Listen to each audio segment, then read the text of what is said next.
everyone, I hope your day is off to a good start. I wanted to share something that I really like doing with the changing of the seasons, and it's my little palette curation station right back here, just off camera. I have a little thing back there. Here, this is like what meteorologists have to do. It's over there. And I like to shop my stash for palettes that just give me the vibe of the season, you know, and it's just a great way to, at a glance, look over there, and if I'm thinking, what do I want to use today? I've got a bunch of things that I've handpicked that in this case make me feel like fall. I love a fall palette. I'm going to take you through everything that I put in there, but there's a lot of warmth, there's a lot of toasty shades, there's a lot of cute fall vibes packaging. I shared a video like this, I think it was at the start of summer, and I just really want to do it as the seasons change because it makes me happy. And it's just a little reminder to you as we're at the cusp of holiday palette season. Yes, all the holiday palettes and gift sets are starting to come out. It's kind of nice to remind yourself that there's a lot of really awesome stuff that you might already have. And by the way, the little stand I have them stored in, it's like a tiered, I think, spice rack type of thing. You can find a lot of items like this at a TJ Maxx or a Ross,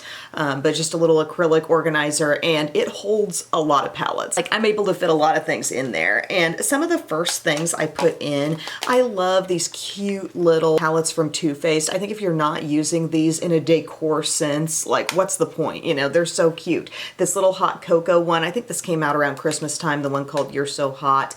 Just a cute little basic neutral 8-pan palette, nice matte and shimmer balance there, nice light and dark balance. I also pulled out the one called Salted Caramel. I don't remember if some of these were this past Christmas season or the one before, but either way, they're not things that I'm going to like immediately let go of. I really like them, and I think they're just cute. How about this one from ColourPop? This was from several years ago, but I thought this was so adorable. I really felt like they should have kept this as like a constant in their line. I love the sunflowers, and then it's an all matte palette with these pops of yellow that are truly so pretty. I really want to use this again. I also pulled out the ColourPop Hocus Pocus Witching Hour palette. This is so cute, and I really didn't get much use out of it last year, but we've got these pretty like little jewel tone gradients for blue and purple, terracotta and gold. I think it's so pretty, and I'm definitely going to be using it. This palette has sentimental value. This is probably one of, if not my very most favorite matte palette of all time. I love this Viseart Neutral Mattes Malo. I actually wore this when I gave birth to Red. This was what I was wearing that day. I love these shades. They are so easy to blend. It's overall really warm, but I love how it comes back to these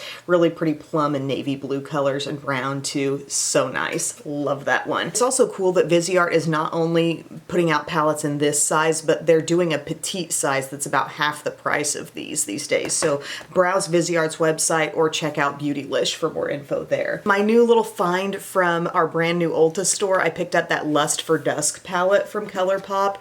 I really like this kind of muted color spread that's a mix of warm and cool. A lot of different textures in there as well. I feel like there's a good amount of matte, but some fun shimmers too. I've only used this a couple times, so I definitely wanted to keep it at the forefront for myself. I popped the Ms. New York palette in there from the Balm. This is so cute, and when I'm feeling like a cooler fall moment, this is what this one looks like. I mean, it's got some burgundies, it's got a little bit of gold there, but all in all, when I think about this palette, I think it's a really cool and very classic palette. So I love that, and I would really like a little fall New York trip in my life. Wouldn't that be fun? I was talking to David how maybe a New York Christmas trip would be in order, but I think Central Park in fall, right? Tartlet Toasted. I mean, bonfire vibes, right? I love the packaging on this. I'm maybe even more obsessed with the packaging than I am the interior. I mean, these shades look nice. I know I like this palette, but you're gonna see this color scheme just come and go from a lot of these different palettes, and I just thought, oh, I've got to pull out Tartlet Toasted. If I'm wanting a real glam sparkly fall look, I thought I'd pull out this most recent hard candy one that I picked up from the Marquee line. It's called Naked and Famous, and they have those 3 glitters in there that I think could be really fun for like a dramatic fall look. You could do the warmth, you have a little black,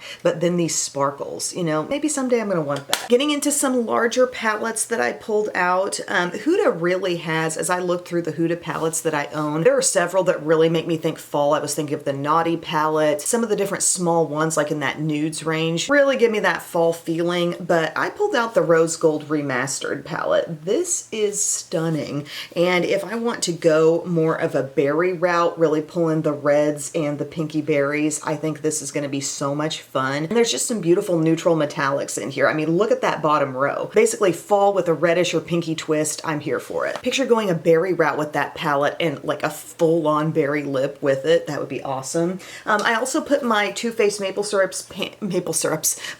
Pancakes palette in there because, you know, it's new. It's kind of Too Faced palette of the season, and I wanted to keep that handy. I have had a lot of fun with some of the different color combos in this palette, and you can check out my full video on it if you want some more details. My big old bun's just like floating around up there.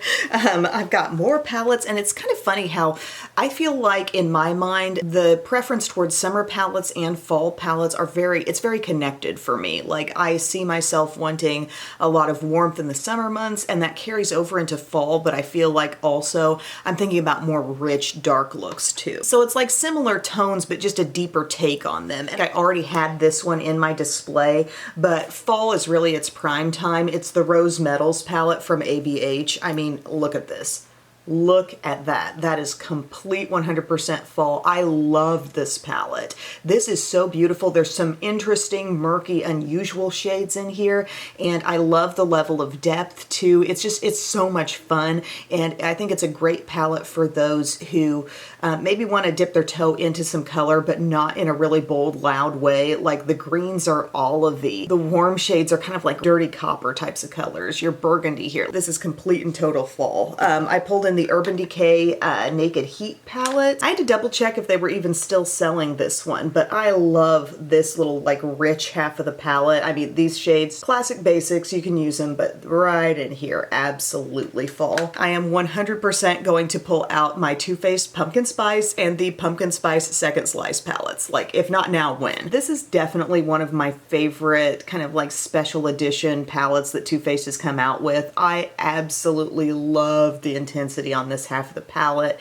They are giving you beautiful mattes, rich pigmented mattes, and then these fun like kind of pastel pops that look so cool in with it. You know, I don't know really how this says pumpkin spice. They use some color on the word spice, so it's like, yes, we're going to give you some of that classic pumpkin-y looking warmth, but we're going to give you all these splashes in with it that make it a little more fun. So I love that palette. And then the second slice went, I think, a little bit more traditional, what you might expect out of a palette named Pumpkin Spice. There's not quite the color variation here, but there's a lot of beautiful warmth and a lot of nice ability for contrast in there as well. Ways to go really deep and dark. My Patrick Ta palettes, like, they don't have another home other than this stand that's over here. I have Major Dimension and Major Dimension 2. These palettes just never get too far from my mind. You know, I'm always thinking about, ooh, wouldn't it be nice to pull in a Patrick Ta palette today? So there's Major Dimension 1, goes a little more bronzy. I get kind of a rose gold feel out of some of those shimmers up top as well.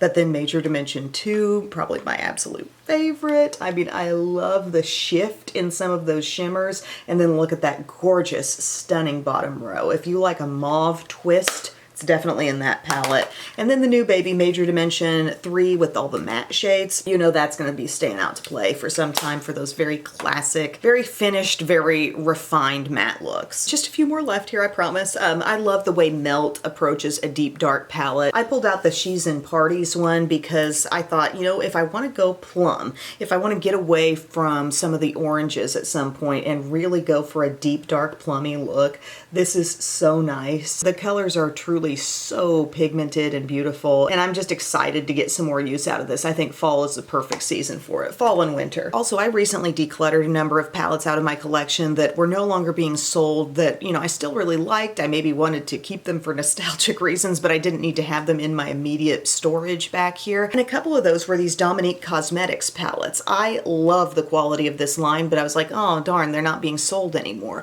Well, you know what? They actually are. They are on Beautylish. I was so surprised surprised that they're still there. The Latte palette, this was so pretty. Like, I regret not using it more. Absolutely beautiful textures, what feel like jumbo pans of shadow, and those couple of fun deep pops there. Love that. And then also berries and cream. My goodness, talk about a big palette here with very oversized shades and some beautiful potential color combos in this one. I loved using it when it was, you know, in its prime, but it's still being sold to this day. And David had asked me on the phone, he's like, are you still going to be using that Smokin' Hot palette you're obsessed with from ColourPop for fall? And like, yeah, absolutely. I think this is a great summer transitioning into fall palette. If you're wanting the orange, if you're wanting all that warmth, there are so many fun options in here. I really love a peach and plum combo on the eyes. That kind of tone that makes you think, you know, it could be copper, it could be peach, it could be soft orange, it could be terracotta, but pair those kinds of tones with the burgundies, with the plum, with the rich berry, and it looks so good. And this palette's just full of that. So guys, that wraps up my video with all of my different palettes that I pulled out for my fall palette stand, if you will. I know it's a lot, but we're really getting into one of my favorite makeup seasons right now, so I definitely had a lot of ideas and thoughts, and I own a lot of palettes that just give me the fall feeling. So thank you for watching. Let me know in the comments section if you're going to do anything like this and just what palettes come to your mind in terms of things that aren't brand new but just something that makes you feel fall. Let me know in the comments, and I will see you again very soon. I love you. Bye.